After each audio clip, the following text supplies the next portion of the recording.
علیکم حضور. وعلیکم السلام. میرا نام حمدہ سہیلہ، میرے ابا کا نام سہیل احمد قمر ہے. حضور، میرا پہلا سوال ہے کہ ہمیں اپنے دوستوں کی پہچان کیسے ہو سکتی ہے؟ دوستوں کی پہچان؟ ہر شخص اپنے دوست کو پہچانتا ہے. آپ کو اس میں کیا دقت ہے؟ مجھے لگتا ہے کہ یہ پوچھنا چاہ رہی ہے کہ دوست مطلب اچھے دوست کی پہچان کیا ہوتی ہے. اچھا دوست وہ ہے جس کے ساتھ بیٹھ کر نیکی کے خیالات دل میں اٹھائیں اور جس کی باتوں سے نیکی کی تحریک ہو.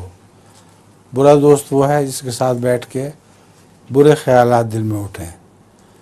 ایک دفعہ حضرت خلیفہ المسیح اول رضی اللہ تعالیٰ عنہ کے پاس ایک صوبہ سرحد کے طالب علم تھے.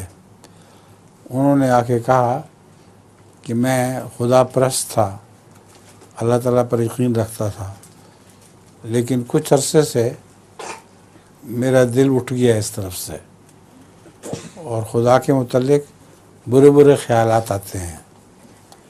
حضرت خلیفہ المسیح اول رضی اللہ تعالیٰ عنہ نے فرمایا، تم نماز پڑھتے ہو تو تمہارے ساتھ کوئی دوست ایسا ہے جو ہمیشہ ساتھ کھڑا ہوتا ہے؟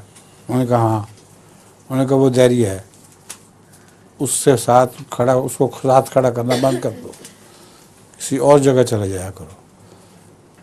انہوں نے ایسا ہی کیا. چنانچہ جب جگہ بدلی تو خیالات بھی بدل گئے. پھر دوبارہ اللہ تعالیٰ کی ہستی پر یقین پیدا ہو گیا. تو اگر ایسی سہیلی ہو جس کے ساتھ بیٹھنے سے خیالات بد پیدا ہوتے ہوں تو اس کو چھوڑ دو، وہ اچھی نہیں ہے. اگر اس کے پاس بیٹھنے سے نیک تحریک پیدا ہوتی ہے تو پھر اس کے پاس زیادہ بیٹھا کرو، زیادہ پیار کرو اس سے.